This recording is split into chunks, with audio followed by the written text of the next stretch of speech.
Pronto aí, pessoal. Os silêncio.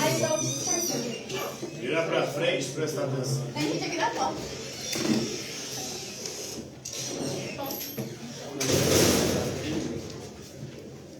Então, dando continuidade ao nosso estudo da filosofia contemporânea, vamos falar mais uma vez, e talvez aí pela última vez, de forma específica, de Karl Marx. Depois a gente vai até ver alguma coisa ou outra, mas de algum autor que dialoga com ele posteriormente. Mas, diretamente, hoje nós terminamos aí o conteúdo de Karl Marx, esse filósofo alemão que viu no século XIX, um dos mais importantes filósofos do século XIX, inclusive, talvez aí o maior teórico e crítico em relação ao sistema capitalista, e seu pensamento acabou influenciando todo o século XX e até os nossos dias. Até hoje ainda há embates na academia, entre os teóricos, entre os filósofos, entre aqueles que são a favor de Marx, endossam o seu pensamento e o complementam, e outros que são contra Karl Marx, de alguma forma se posicionam de forma contrária à sua filosofia. Hoje nós vamos trabalhar o último dos conceitos dele, que é o conceito de luta de classes. Para Marx, a história humana nada mais é do que a história da luta de classes. Portanto, a luta de classes para Marx seria um motor da história. Desde o fim do comunismo primitivo, das primeiras sociedades humanas, porque segundo Karl Marx, as primeiras sociedades humanas viviam o que ele chamava de comunismo primitivo. Tudo que eles caçavam, pescavam, coletavam, era distribuído e dividido de forma igualitária entre todos os membros do grupo.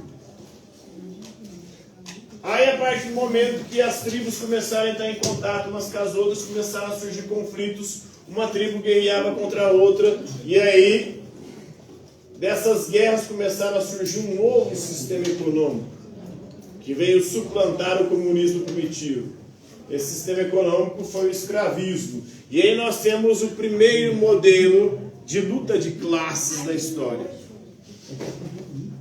Então a primeira luta de classes se deu entre senhor e escravo, no escravismo antigo. Os escravos do mundo antigo, ora se rebelavam e enfrentavam os senhores, ora, de alguma maneira ali, eram comedidos ou controlados e não haviam confrontos e violência direta. Mas sempre havia uma tensão nessa relação. Até que os escravos ou povos que outrora eram escravizados, em especial pelo Império Romano, esses povos se organizam, invadem o Império e o destroem. E aí nós temos o fim do Império Romano em 476 d.C. e um novo sistema econômico vai emergir na Europa. Depois do escravismo antigo, na Idade Média, qual que é o sistema econômico que vai predominar na Europa? Ainda não. O regime econômico feudal é chamado de feudalismo. Né? E agora, a luta de classes não é mais entre o senhor escravo e entre o senhor e servo. O senhor feudal e o servo. O servo podia ser um camponês que trabalhava no campo, nas terras do senhor. Podia ser um artesão também, é que o senhor concedia terra para que ele montasse a sua oficina e com as suas ferramentas produzisse as suas mercadorias, desde calçados, vestimentas a ferramentas e armas nas suas oficinas. Nessa época que acontecia o escambo? Oi? O escambo acontecia nessa época. O escambo sempre existiu, né? Com o sistema capitalista, que essa forma de troca foi praticamente abolida. Mas ainda há em algumas tribos ou grupos humanos aí afastados ou que não tenham sido controlados e dominados pelo mercado capitalista. Na Idade Média tinha escambo, né? Porque a economia era de subsistência. Não era uma economia para acumular, para guardar, para produzir excedente. Então cada um produzia ali para poder sobreviver. E às vezes o que sobrava, o que eles faziam? Contato com outro grupo, né? Uma outra cidade, uma sociedade, um outro grupo, e eles trocavam, né? Porque eu era especializado em produzir uma coisa, o outro era em outra, e eu trocava, fazia o escambo ali. No mundo antigo existia isso, né? Na pré-história existia isso. O capitalismo que vai praticamente abolir o escambo.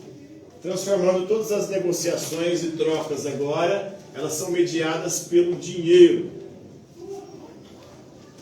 Até que na Idade Média, um dos grupos ali do terceiro estado de servos, chamado burguesia, que vivia do comércio, começa a enriquecer e agora ela quer o poder político, se organiza, junta-se com artesãos e com camponeses, e aí eles fazem as revoluções burguesas e a burguesia chega no poder. E temos atualmente a configuração das classes sociais dentro do capitalismo, que é o sistema econômico que predomina no mundo hoje. A luta de classes hoje se dá entre burguesia e proletariado.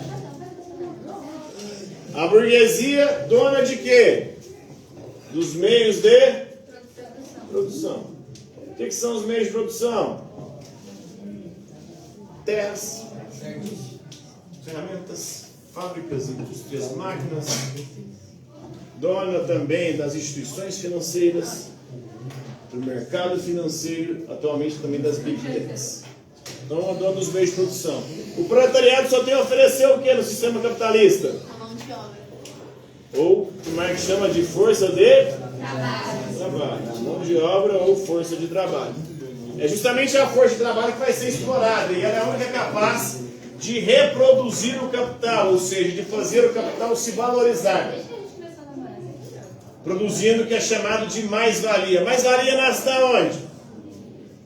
Da força de trabalho. Todo trabalhador produz muito mais do que recebe enquanto salário. A diferença entre o que ele produziu a mais e o que ele recebeu de salário, essa diferença se transforma em mais-valia, que é apropriada pela burguesia. Nós chamamos também de lucro.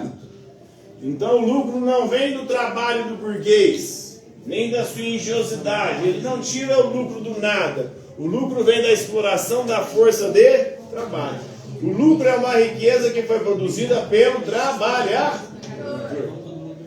e que foi expropriada do trabalhador pela burguesia. Com qual justificativa? Porque ele é dono dos meios de produção. Então, essa é a justificativa. Você está usando para produzir os meus meios de produção. Então, você tem que me pagar. Mas, na verdade, ele não está pagando. Ele está produzindo uma riqueza da qual ele não está podendo usufruir, não ter esse retorno. Então, aí nós temos a configuração da luta de classe da sociedade contemporânea, segundo Marx. Essa luta de classe que começa a se desenvolver na Europa, porque o capitalismo surge, se desenvolve lá, e depois se expande para o mundo inteiro. Quando os europeus chegam aqui na América, os povos indígenas não tinham comércio, não buscavam lucro. E eles queriam viver do comércio e buscar o lucro? Não. Os povos africanos queriam viver do comércio e buscar o lucro? Não. Os povos asiáticos queriam. A China era mais rica que a Europa na época. Até o século XIX, a China era o país mais rico do mundo. Só depois das duas guerras do ópio que a China vai entrar numa crise profunda, inclusive vai se transformar nos países mais pobres. Mas agora já está retornando de novo, já é o segundo país mais rico do mundo. Então só a Europa que queria isso. E como é que ela implantou isso, o capitalismo no mundo? Foi porque os povos quiseram aderir ao capitalismo porque ele era muito melhor? Eles impuseram através da violência, da invasão, da destruição dos meios de produção desses povos, para que eles não tivessem como garantir a sua subsistência e assim tivessem que se submeter ao regime capitalista. Na Idade Média, por exemplo, o que eles fizeram para as pessoas irem para a cidade trabalhar nas fábricas? Cercaram os campos, expulsaram os servos, os camponeses, os artesãos dos campos. Eles tiveram que ir para a cidade. Na cidade eles não tinham onde morar, eles foram morar onde? Nas periferias, nos albergues, nos cortiços, amontoados uns sobre os outros. Seria um tipo de saneamento básico. E aí é um ambiente propício para a proliferação de quê? Doenças, né? E depois vai se expandindo para o restante do mundo, e essa geopolítica vai moldando o mundo à imagem e semelhança do capitalismo. O capitalismo que não era o sistema econômico predominante do mundo, agora é e continua fundamentado nisso, na destruição de outros modos de produção e na forçação, ou seja, na obrigação na violência que impõe a outros povos se submeter a esse sistema econômico. Então, na geopolítica, a luta de classes ela ganha uma escala planetária. A Ásia, a América, a África se transformam em mão de obra barata. A mão de obra europeia estava muito cara, eles vão buscar a mão de obra barata dos países periféricos. Transforma esses povos em mão de obra barata, em mercado consumidor também dessas mercadorias, e extraem dessas regiões a matéria-prima. Tem países que ficam com tecnologia, os países do norte, né? Com patente, com banco, com poder militar, com controle financeiro. Outros ficam com mineração, com commodity, que é o que é mais barato. O Brasil é um grande produtor de commodity, mineração e agronegócio. São as coisas mais baratas do mercado mundial. Então isso nunca nos levará a nos tornar um país de primeiro. Isso aí vai continuar nos deixando numa condição de dependentes, né? Então trabalho barato, dívida externa, estabilidade política, devastação ambiental, é a divisão internacional do trabalho. É a exploração, a luta de classes dando agora em nível global. O sul global explorado, o proletariado, a força de trabalho barata, que enriquece o capital da burguesia do norte. No mapa aparece comércio, na prática muitas das vezes é a exploração com um passaporte diplomático, né? O norte global diz, preservem a Amazônia, enquanto eles mesmos destruíram as florestas deles, né? Por que eles querem preservar a floresta? Porque estão pensando no meio ambiente, na natureza? Não. Eles não querem que a gente se desenvolva. Eles querem nos manter na condição de subalternos para continuar fornecendo para eles o quê? Riquezas, commodities, minério barato, comida barata, porque o agronegócio produz alimentos, né? Tanto alimentos vegetais quanto alimentos animais.